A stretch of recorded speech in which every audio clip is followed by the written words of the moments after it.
Hello, everyone, and welcome to the Veterinary Medicine Loan Repayment Program, RFA announcement, and technical assistance webinar for fiscal year 2024.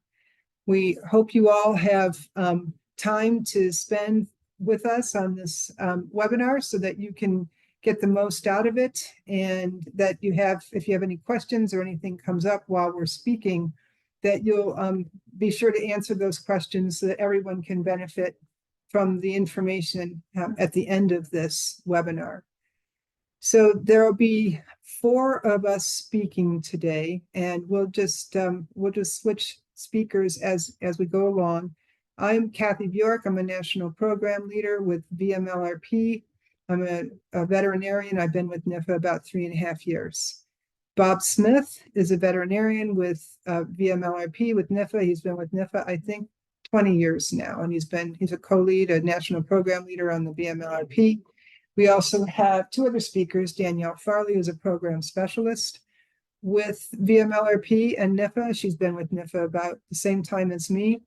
And Marlene Azevedo has been with NIFA about 5 years.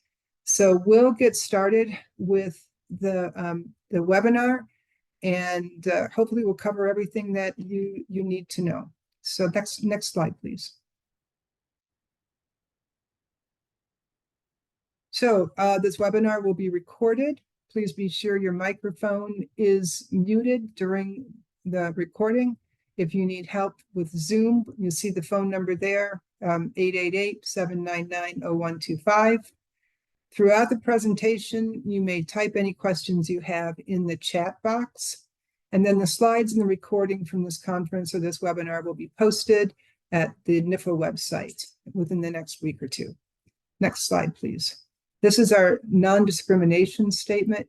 Basically, it says that in accordance with federal civil rights law and USDA civil rights regulations and policies, that we are prohibited from discriminating based on race, color, national origin, religion, sex, gender identity, sexual orientation, disability, age, marital status, family or parental status, income derived from a public assistance program, political beliefs, or reprisal or retaliation for prior civil rights activity in any program that USDA runs.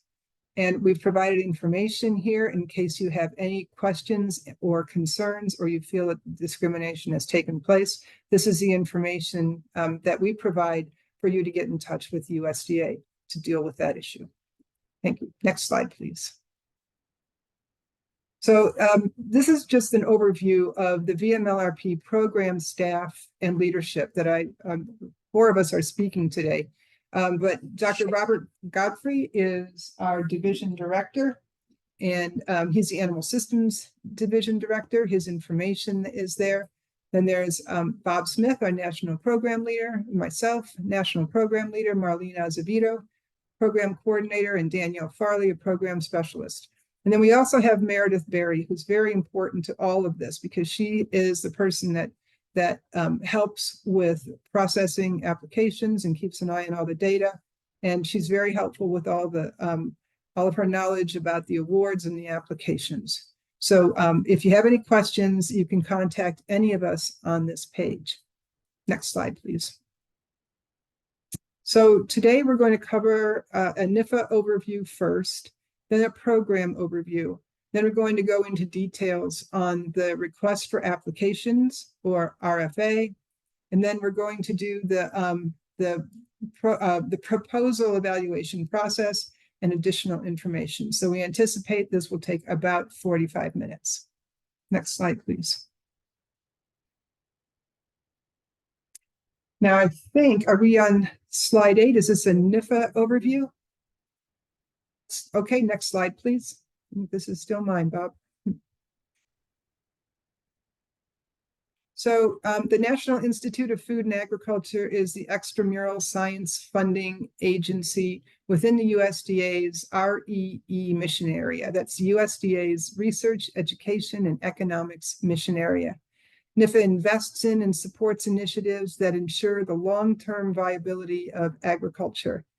NIFA provides funding and strategic leadership for programs that ensure groundbreaking discoveries in agriculture-related sciences and technologies reach the people who can put them into practice. Next slide, please. So we have, NIFA covers a broad range of topics in our programs. So we have advanced technologies, biotech, nanotechnology. We have the animals group, and that's where VMLRP is hosted in the animal systems group.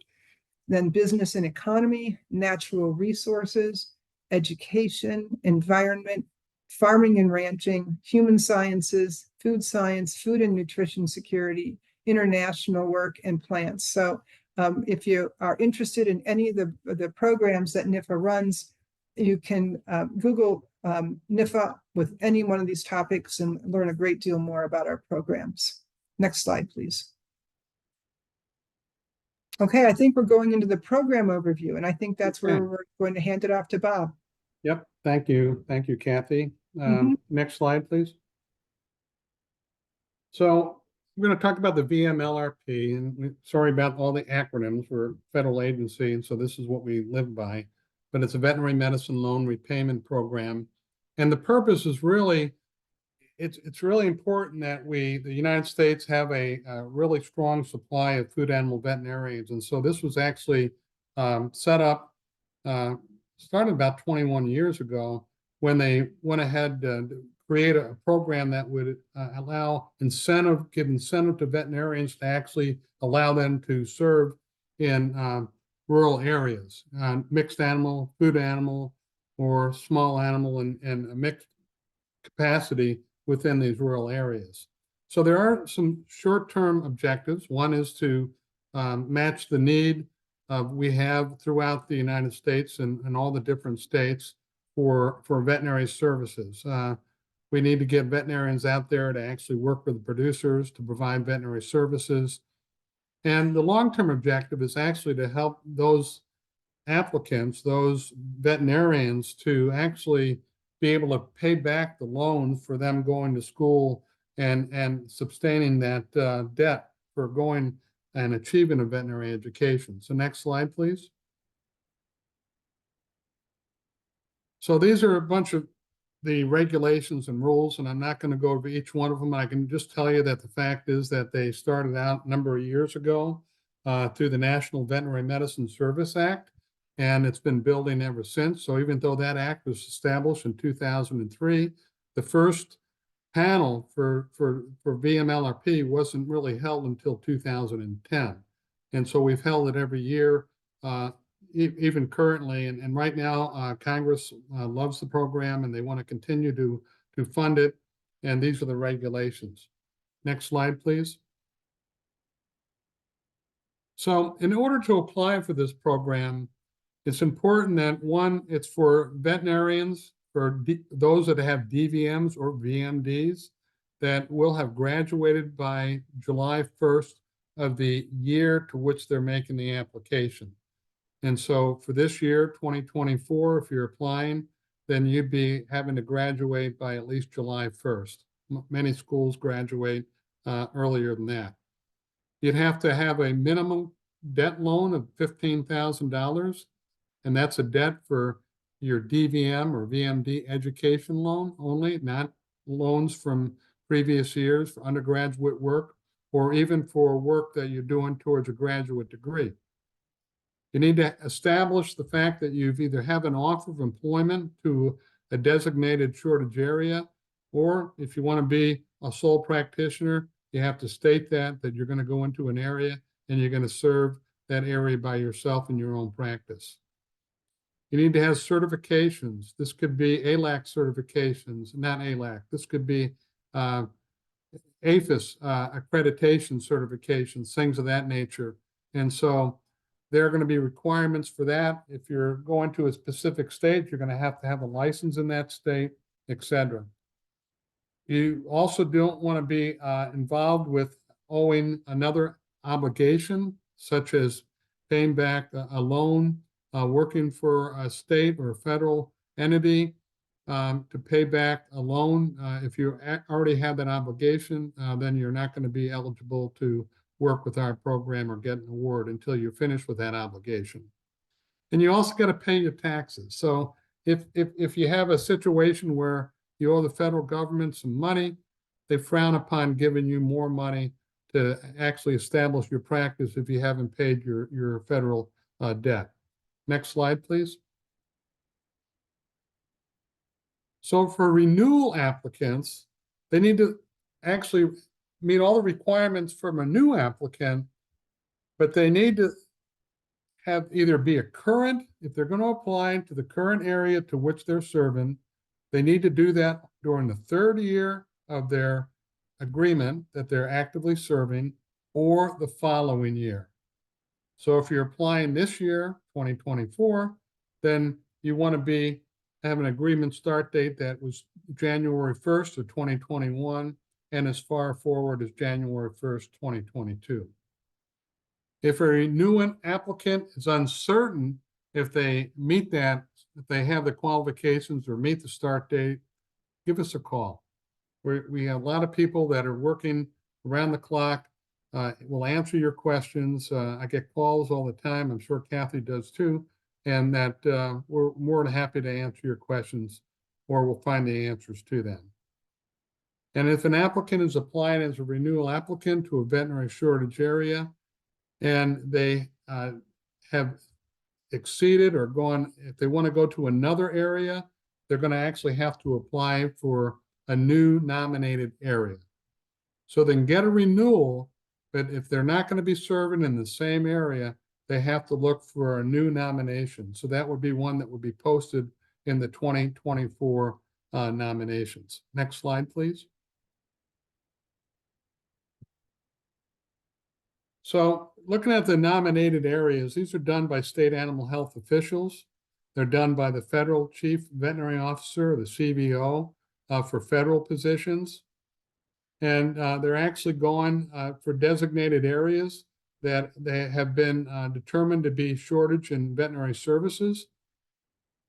The applicants applied to only one designated service area. And to determine which veterinary service area is actually going to be used, there's going to be, we have a panel that actually goes together and meets and determines and looks over those nominations by the state animal health officials. And then they placed on a map. And so you can see this map. You can go Google search this map if you want to. VMLRP shortage situation map usually is sufficient. And these nominations are typically posted during the first couple of weeks in the new year. So this year they were posted in the middle of January. And if you have any questions, please take a look at that map. Next slide, please.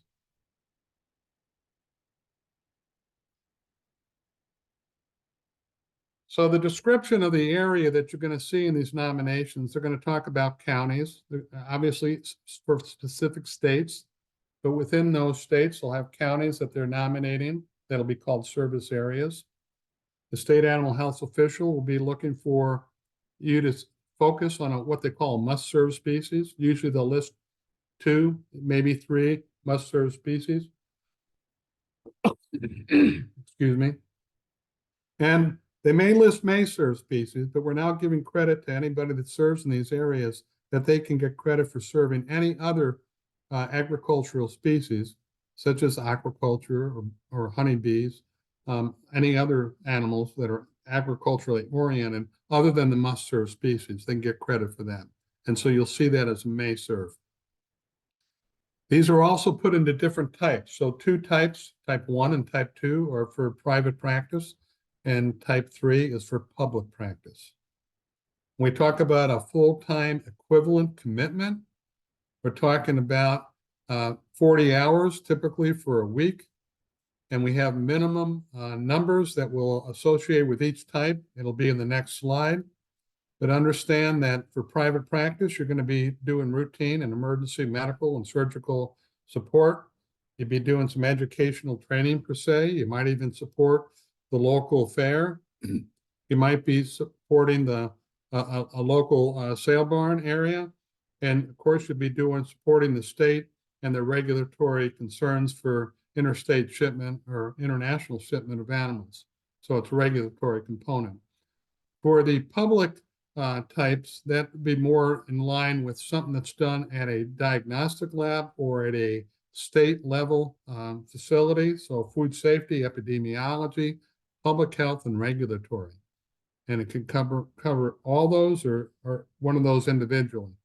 As far as community, they really are looking for individuals that are part of the community. I think veterinarians are a vital part of the community, and they're looking for people that would be a part of that community and would want to stay there for not only the 3-year duration, but continuing to serve in that community for as long as possible. We use a peer review panel to evaluate and match applicants with nominations. And those peer reviewers are practitioners, they're people from academia, they're people from industry.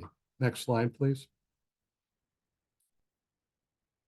So there's no matching requirement, so you don't have to pull up and say, I'll match 50,000 with your 50,000. There's no matching requirement. Matching resources are not factored into the process, but I do think it's important as you're describing your nomination as to what your clinic does have. What is it capable of providing? And what is it that you're going to want from, what are you going to bring to the service area that you're going to provide a service? So with that, I will turn it over to my associate, Danielle Farley. Okay, thanks, Bob. Give me just a second as I prepare myself. Okay. So now we'll get into the application details and documents. So before we dive into the details of the application, let's talk about the application changes from previous years. First, a letter of intent is required for all applicants. Applications are submitted through box.com. This is a secure online cloud-based platform. After NIFA receives an LOI from an interested applicant, an individualized folder will be created for the applicant to upload their application to box.com. Access to your box folder will be removed on the application deadline at 5 p.m. Eastern Time on April 12th. There is new guidance on the professional narrative content and structure for both new and renewal applicants. There is also updated evaluation criteria for new and renewal applicants. Lastly, NIFA has a cooperative agreement with Livestock Incorporated to assist applicants with writing and submitting applications. Assistance will be available for up to 2 hours of one-on-one sessions with livestock staff. We will provide more details a little bit later in this webinar. All of this information that I just mentioned is located on page 3 of the request for applications. So application details. The VMLRP RFA is available online. A link provided on this slide. This document has all the information and instructions for submitting a complete application.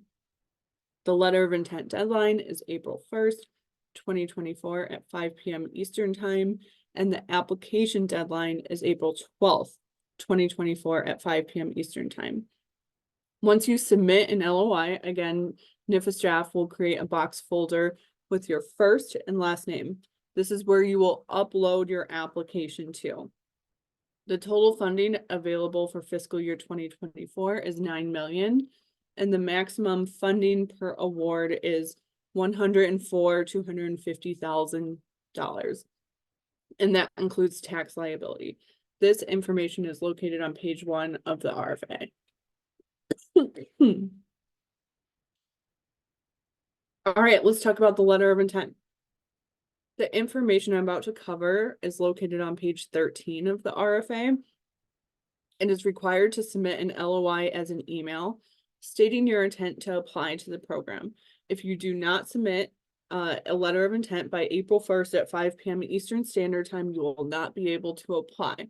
Okay, so send your letter of intent to vmlrp.applications@usda.gov. The format for the LOI is provided on page 13 of the request for applications, or RFA, and it is intended to be copied and pasted into the body of your email. We do not need further information beyond what is included here on the screen. So the subject line, that's going to be fiscal year 2024 LOI. Body of the email, hello VMLRP staff, I am confirming my intent to apply to VMLRP. Please include the following contact information for my application. First and last name, email, phone number. That's it.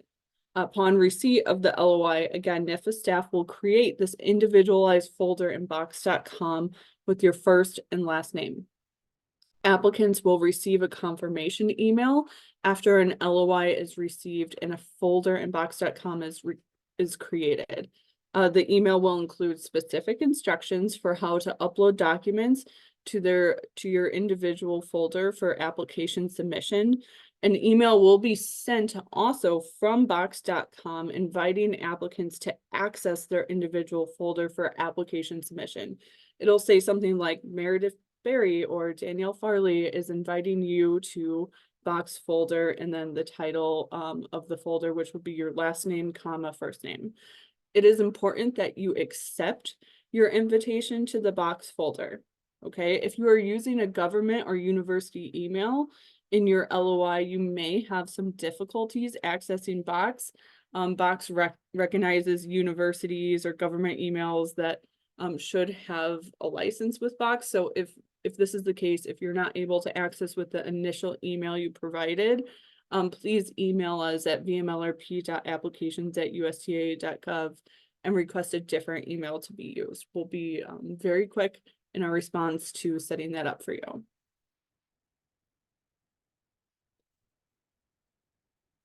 All right, now we're going to talk about the required documents. This information is located on page 15 of the request for applications.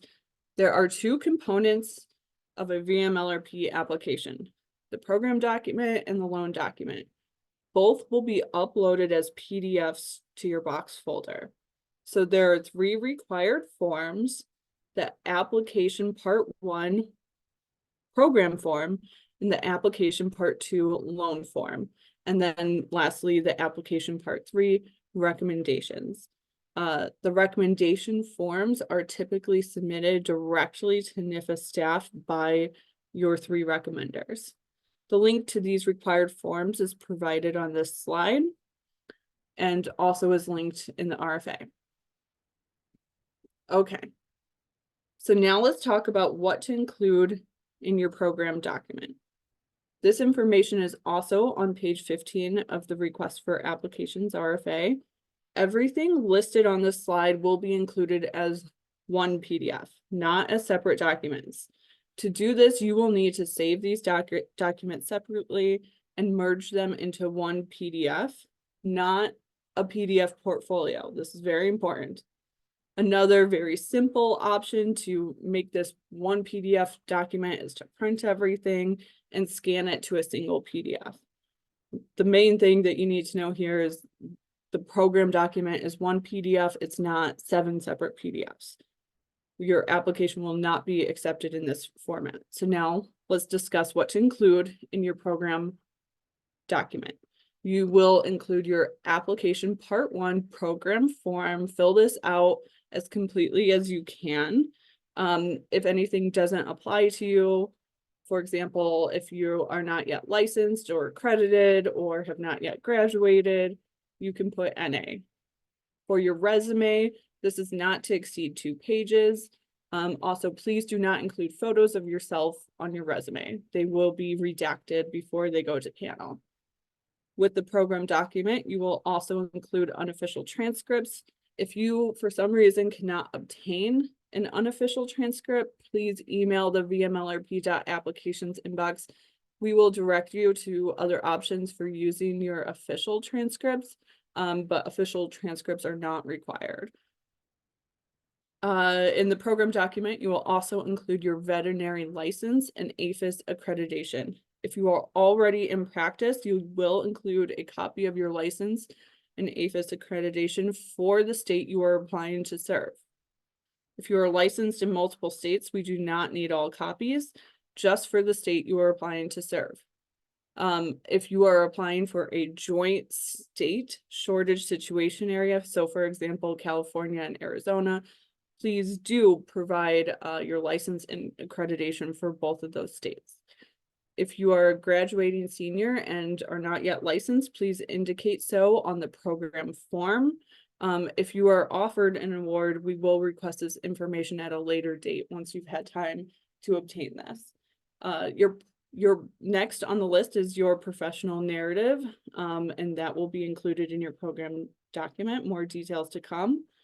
For applicants applying to a type 1 or type 2, these are private practice veterinary shortage situation areas. You will include a map of the shortage area with the practice area defined. We have 2 example maps on our webpage. One is like a digitally created map and one is like a hand-drawn one. Both are acceptable, okay? It's just a matter of displaying the information correctly for our panel reviewers. Next part of your program document are the recommendations. So as mentioned, most recommendations come to us directly. Some recommenders have technical difficulties, and in this case, you can include the recommendations within your application. That is allowed, but as stated, most recommendations come to us separately. Now let's talk about the professional narrative. We provide specific guidance on what to include in your professional narrative between pages 18 to 22 of the request for applications. Just so you're aware, guidelines differ for new and renewal applications. Again, refer to the RFA for instructions. Some specifications, it's 5 pages maximum, 8x5, 11-inch page size with 1-inch margins, 12-point font, and double spaced. Include name, date, page number, and the header on each page. And we highly recommend proofreading the professional narrative for grammar and spelling. Our review panel considers grammar and spelling in the review and ranking of applicants. This is a competitive program, and you know, if you have spelling or grammar errors in your professional narrative, it may rank you lower to someone who you're competing with. So make sure you're able to double check all of that information and try to follow the guidelines that we provide in the request for applications.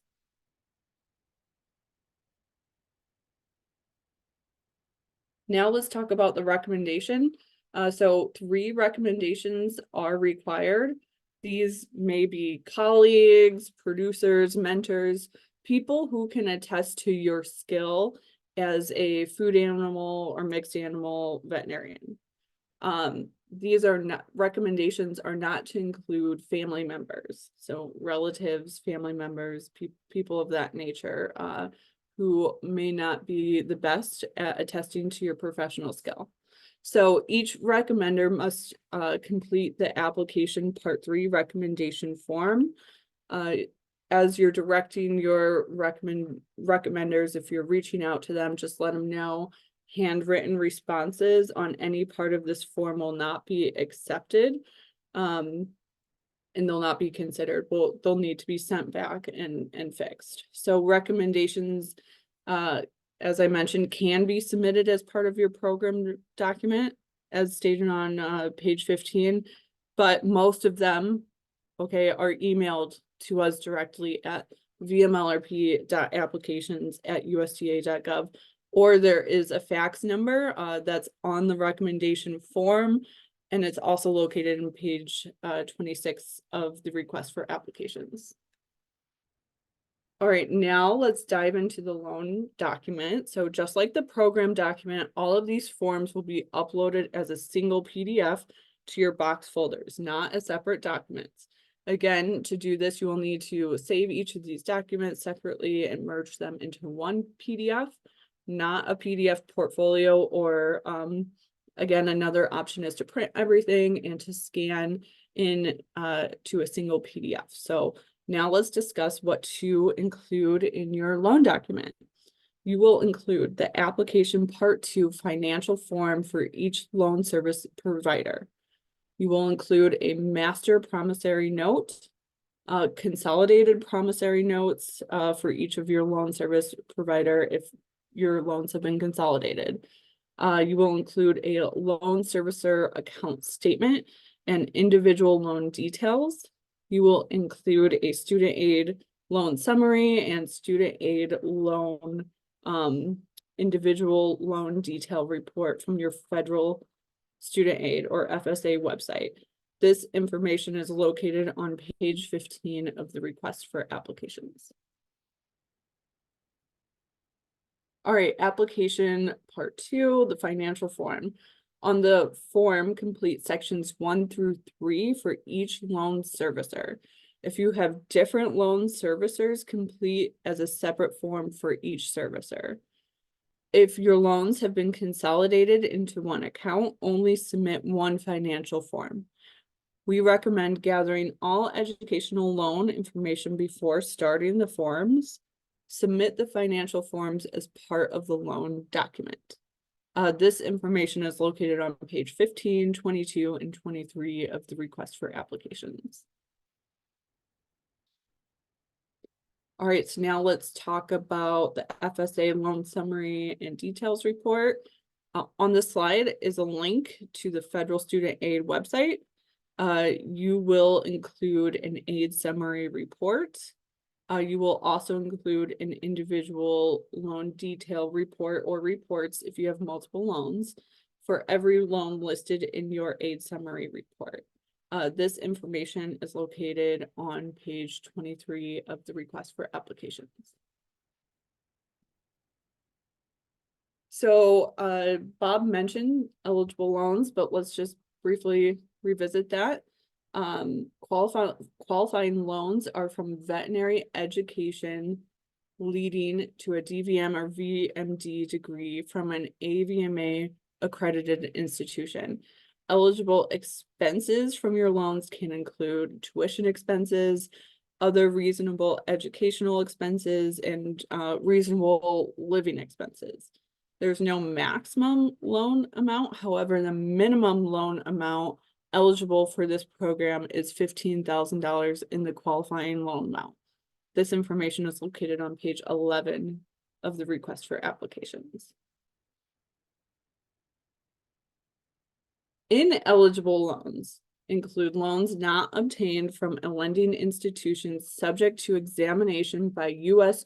or state agency of principal place of business, loans without supporting documentation, loans consolidated with other individuals such as spouses or children, loans with expenses exceeding the standard of reasonableness, which we've not really seen this, but you can touch base with us if you think you may fall into that category.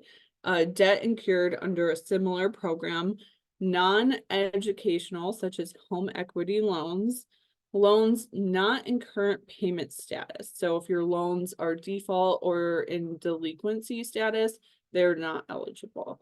This information is on pages 6, 22, and 31 of the request for applications.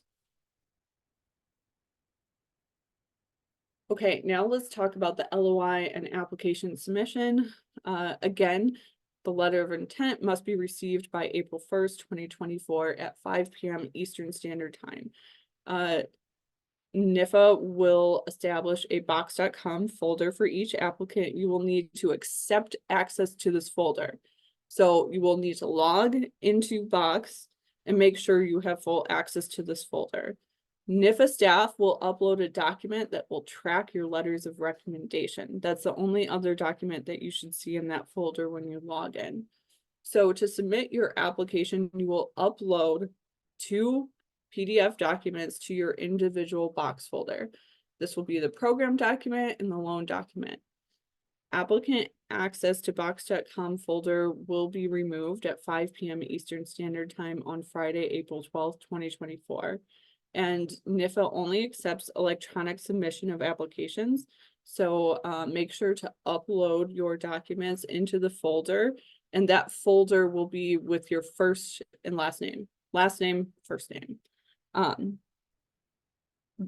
And make sure you don't upload your documents beside this folder. So we had a few applicants last year that did not upload their documents correctly. And from our view, it appeared that they did not submit their application, but on their side, they logged into Box, they saw their folder, and they uploaded them next to them. So once you get into Box, make sure you click onto that folder of your last name, comma, first name. And again, there should be only one other document in there, and that is the document that will be tracking your recommendations. So make sure you're uploading inside of that folder. And we encourage you to start the application process as early as possible to gather the required documents. This information here is provided on page 25 of the request for applications.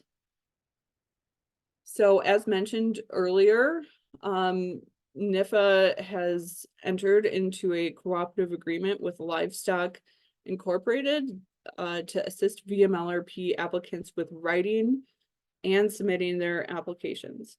So assistance will be available for up to 2 hours of one-on-one sessions with livestock staff. To request this free service, email the livestock team at nifaprogramshelp@livestock.org. They also have a webpage with more information.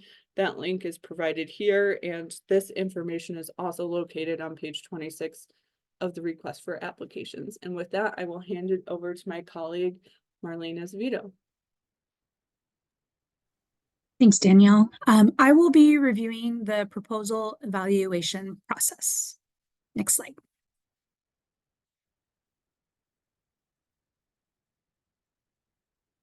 So NIFA's evaluation process mainly consists of a two-part. First, when we receive all these applications, they are screened to ensure that they meet the administrative requirements set forth in the RFA or the request for applications. Those applications, once they meet those requirements, they proceed on to the next level, which is a scientific peer review process.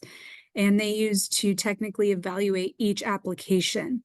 There are 3 reviewers assigned to each application on this peer review panel. The reviewers produce individual reviews of each application, which is evaluating the strengths and weaknesses. And the peer review panel meets with those written reviews used to guide panel discussions with other reviewers once it's during panel time.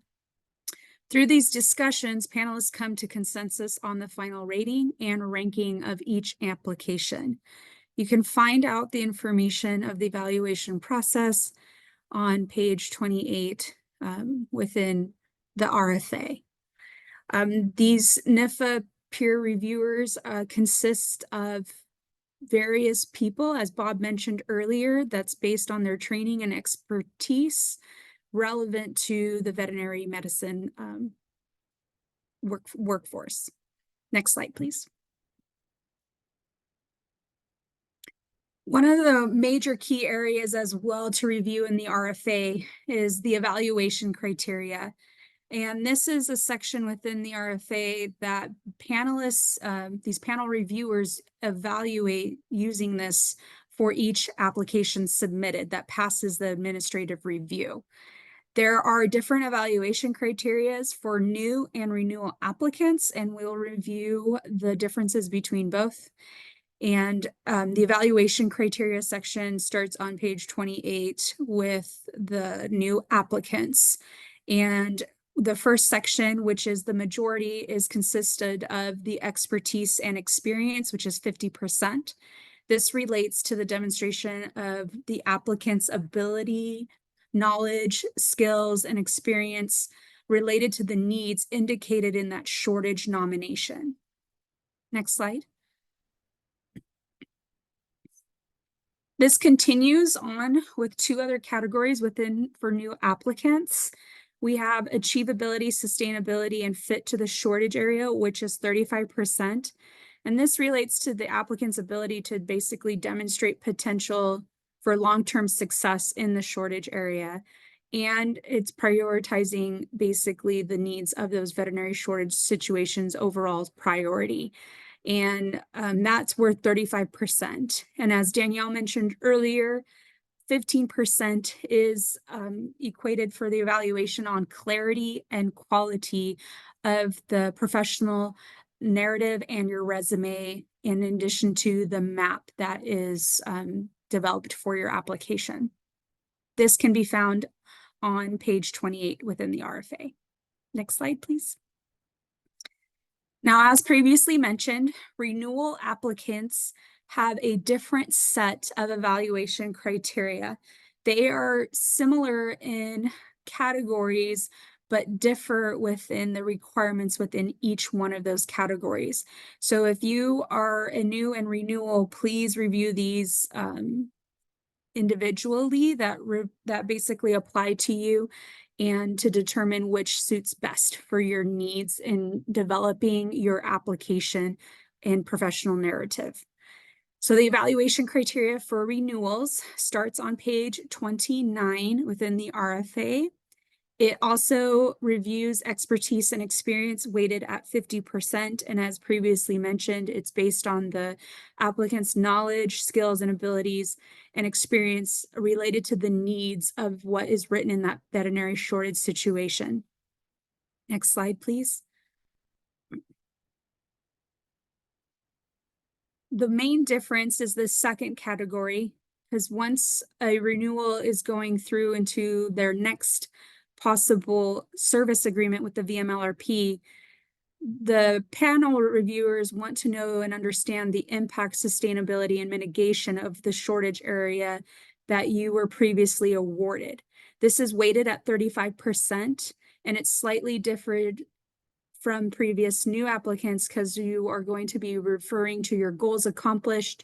The impacts within those service areas may include metrics demonstrating those impacts and some further long-term goals that are going to go beyond the VMLRP, among other requirements. So please review that section in its entirety to really understand what is being evaluated to help form your professional narrative as well, and what to answer. In addition, 15% is given to clarity and quality of the application. Next slide, please. So this reviews the timeline of the VMLRP application review process. It takes about 3 months from the release of the RFA to when the applications are submitted.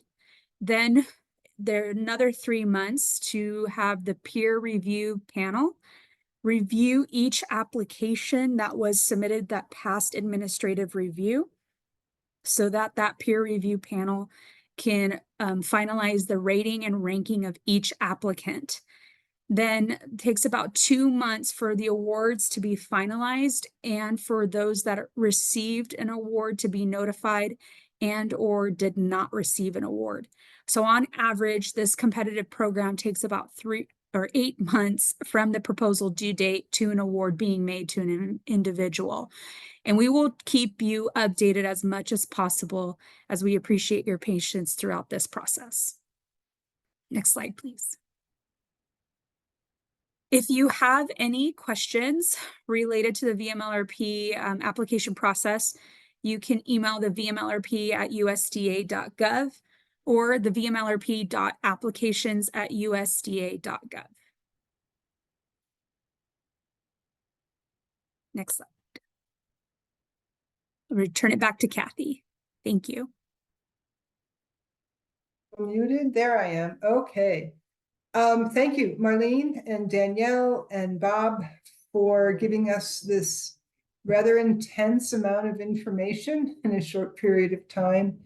I think for anybody who's looking to apply, what we recommend, you'll hear it from us repeatedly, is to go back to the RFA and look at the slides or the pages that we've designated on these slides, and see if you can understand or answer your questions that way first. It's really important that we put all the information that you need in that RFA. So please reference that whenever you have questions to start with. So I think what we'll do is we might have some questions in the chat that we haven't yet answered and we can start answering some of those. Some of them, if they are too specific to somebody's situation, we won't be able to answer them on this webinar.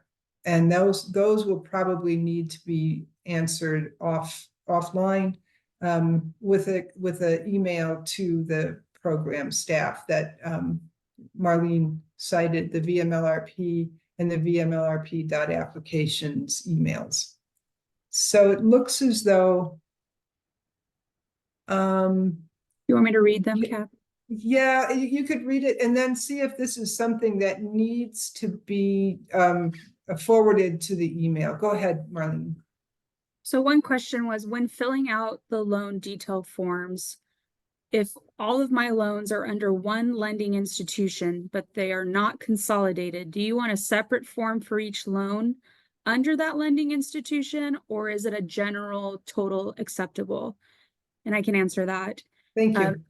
When it comes to your loans, we only want per lending institution. So for example, Nelnet could be one, and if all of the loans are under Nelnet, then one loan form covering the general totals and general dates and things to that nature on that form is appropriate to submit. We do not want, if there are 10 different loans under a lending institution, to have 10 different loan form 4s. It is not required. It's only required if you may have Nelnet or Mohila or something different to that sent to have a different loan form 4 or loan form 4. Yeah, anyways, that sounded funny. The next question is, will this recording be available to review again later? And the answer yes. Yeah. Yeah, we know that we really provide a lot of information in these 45 minutes, especially for folks who haven't applied previously to VMLRP. It can be a little daunting when you set out. So it'll be available in the next week or two. I'm not sure exactly when it's going to be posted. The goal is to post it next week. Thank you. The place where you registered on the NIFA events page, it will include a recording and also a PDF of these slides that we provided today. I believe in our NIFA news and timeline, there's a hyperlink to register for this event. We will change that hyperlink to say, watch the recording. Okay. And you'll be able to link it there.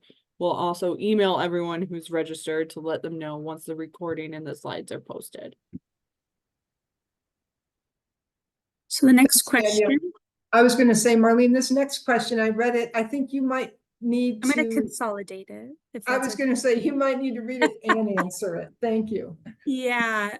So in general, the question is asking, do I print off on the financial aid government website, the one that was studentaid.gov that was presented earlier, when it comes to printing out the loan summary and the detail reports, do you print off all undergraduate loans and graduate loans as the summary page that's already seen? And the answer is yes. We do not want you to recreate anything. And if you select the print page and there's 4 or 5 pages, even if the 5th page is blank, please submit all required pages that are on that printed PDF.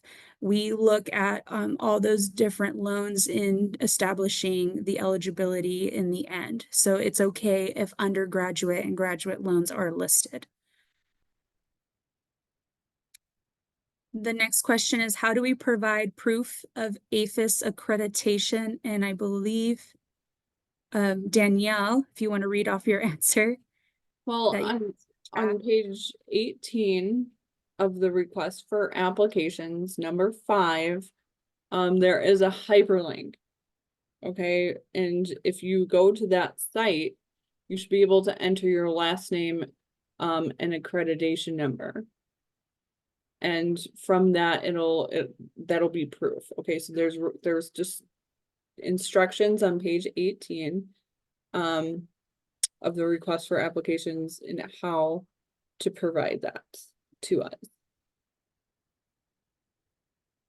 Very good. Thanks, Danielle. Where are we here? I don't know if Kathy or Bob want to take this one. How do we get references? I'll start. I think references are anyone that can attest to your professional skills, abilities, integrity, anything that anyone that you've worked with closely in your practice, and that would be maybe a practice owner. Then there are producers, any producers that you really have a good relationship with that can sort of attest to your what you've brought to the community and to the shortage area. You can certainly ask professors that you might have good relationships with, or that you've worked with. So just, anyone except family really is acceptable. But I'd try and get the most professional references that you can, and that we like to see at least one veterinarian, food animal veterinarian. We'd like to see somebody from around the practice. Those are probably the strongest types of references. And then I'll just go to the next question. How do we get the application process?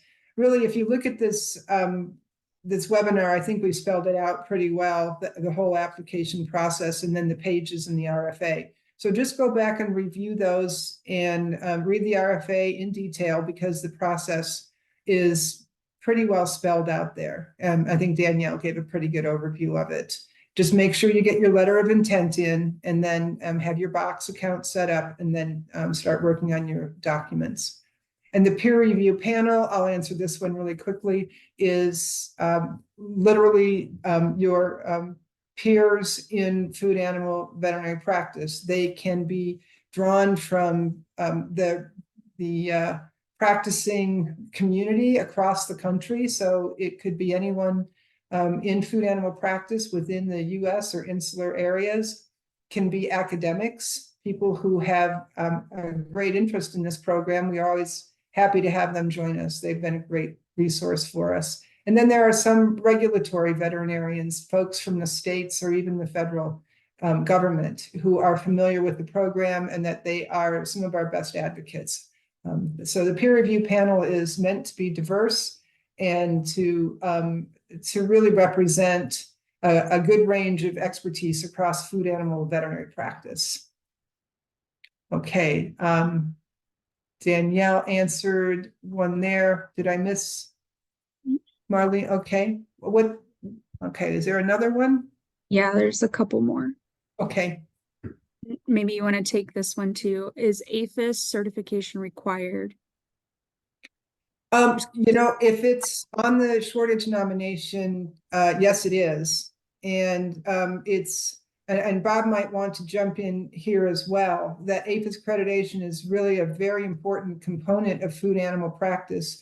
When you have to have the knowledge and skills about, say, animal movements, signing health certificates and all of that. Bob, did you want to say anything about this? Yeah, well, about the only applicant it wouldn't be necessary for would be maybe a type 3.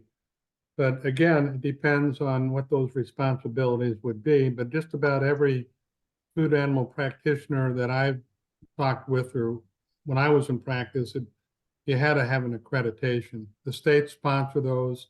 APHIS, they work hand in hand with APHIS on it. But and oftentimes the states actually do the training.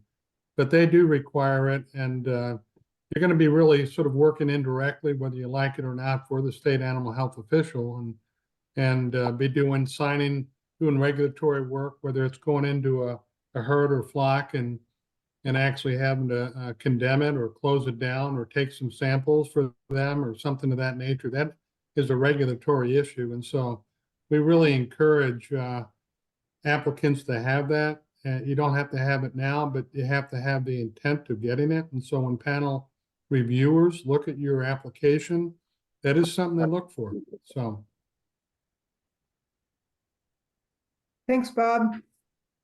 And there's another question.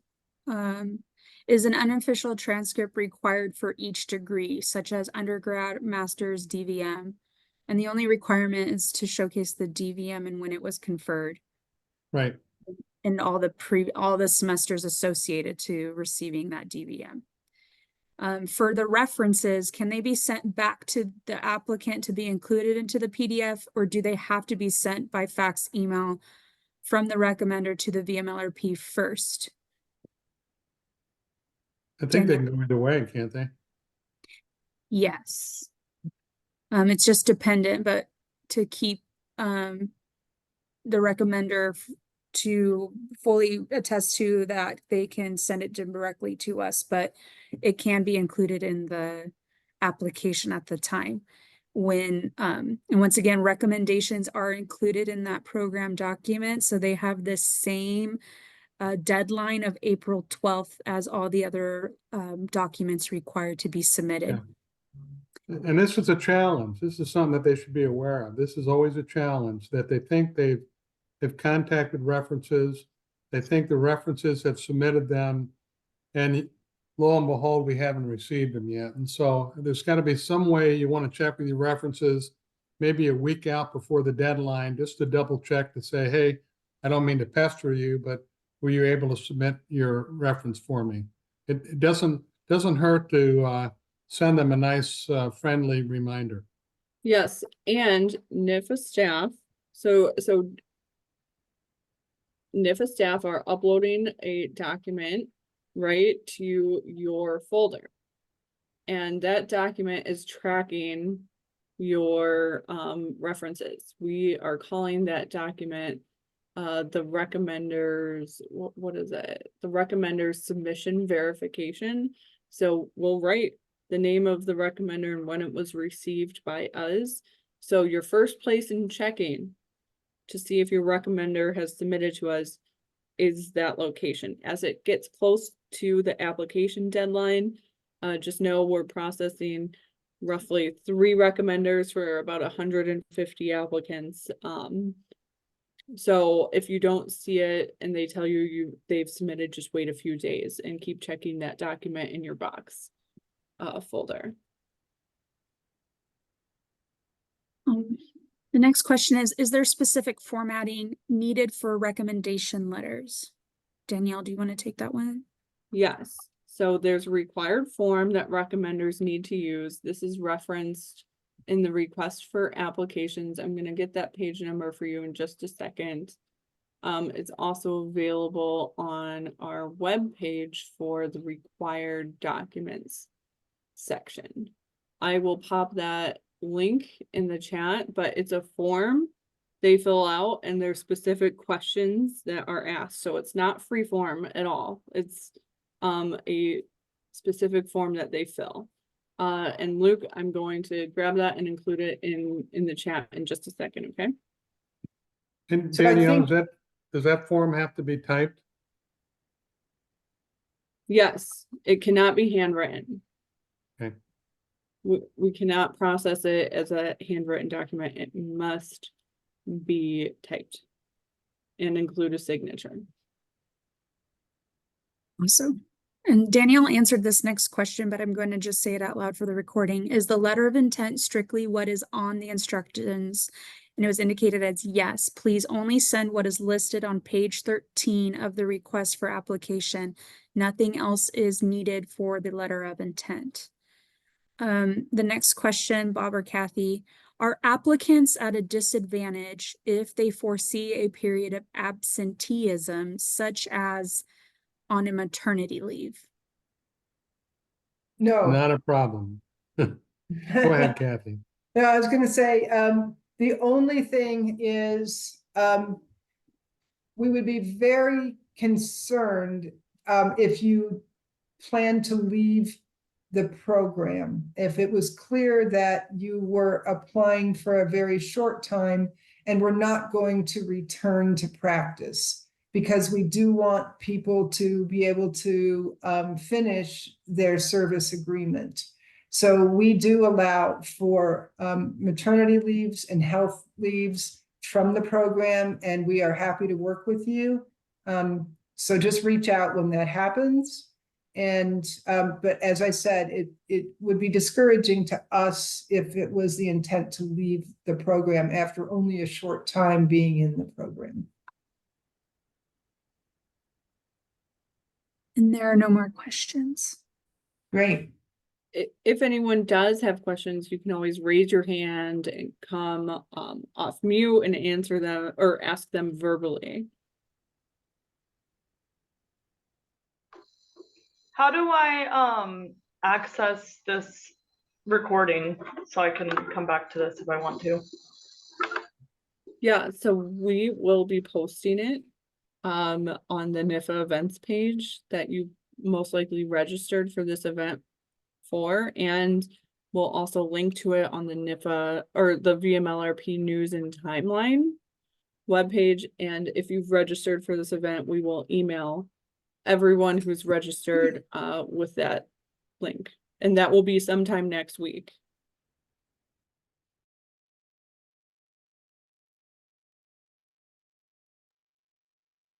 There's one more question. Is there a way to determine if accreditation is or is not needed for a type 3 shortage?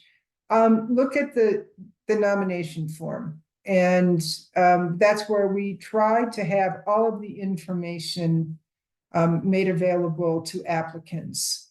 As a type 3, you may or may not be required to have the APHIS accreditation. And if it's not on there, I don't know, Bob, have you seen type 3s where it has been required or types that have not? It just doesn't come to mind to me right now. Yeah, I mean, I don't know it specifically, but I guess the other thing is, if you really want to know, I would probably reach out to the state animal health official, his phone number, their phone number, their names, their phone numbers are there, their email, and ask them. For this particular one, I didn't see it in the narrative, for example, in the service area. Would you expect this person to be accredited? And the fact is, I think you should try to plan on being accredited if you can't be, and because it's not a requirement, that's fine. But you really want to make sure that you've been able to establish whether or not accreditation is going to be necessary or not. So if it's in practice, I would say it's probably required. They would expect it. Are there other certifications that maybe be listed within the nomination form that the state animal health official might have actually listed there? So pay attention to that nomination form. But with regard to the type 3s, all depends on what your requirements are, what your duties are going to be. If you're going to be working in pathology and just picking over the bones like a vulture, maybe it's not going to be required, okay? But if you're going to be in toxicology or something else like that, maybe it won't. But it all depends on the nature of the job that you're going to be fulfilling. And if it's in a diagnostic lab, it's one thing. If it's a state and it's a regulatory position, they might require it. So, and if they do require it, they most likely will make sure that you get the training that's going to be part of it. So, yeah. So as Bob just mentioned, if you're, read the shortage nomination form, but if your employer, this is purely for type 3s, okay, does not require APHIS accreditation, then likely, you don't need to provide it. But for the private practice positions, it's a requirement.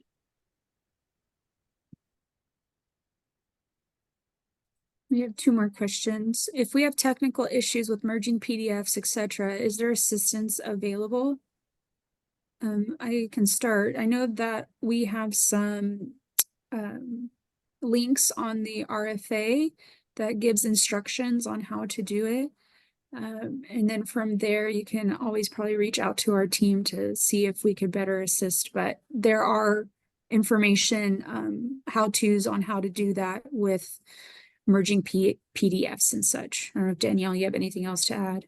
The other option, sometimes merging PDFs, it forces you into a portfolio. Like Marlene mentioned, there is instructional links on our webpage, But another easy option, right, is once you have all of your application materials together, you know, you can print them and scan them into a single PDF. If you went to any place that offers this type of printing support, even at your public library, you should be able to do this. That is, if you can't figure out the technology, you know, that is an easy go-to. Print, arrange your documents in the order necessary, scan them as 2 separate documents. That is a possibility. And then to first visit, you know, the resources that we provide in the request for applications. Will the question and answer section of this presentation be part of the recording for review later? And the answer is yes. If we have questions on the financial form, such as correct information / organization, can we email it to you and ask for a quick review? I'll just start with this. We would request not to email that since it has personal identifiable information on that loan form. If you have specific questions on how to fill it out for clarity, that would be better. You can always call someone on our team to better assist you and to getting those answers reviewed. We just prefer, and that's why we have these box accounts for security measures of your information. In addition, then when it goes through the loan administration review process, if there's questions for clarity, the team will reach out to you. Okay, I think we've gone a bit over. Thank you, Marlene, for wrapping that up and going through the questions. I think we can stop the recording now. And I'll let that recording end.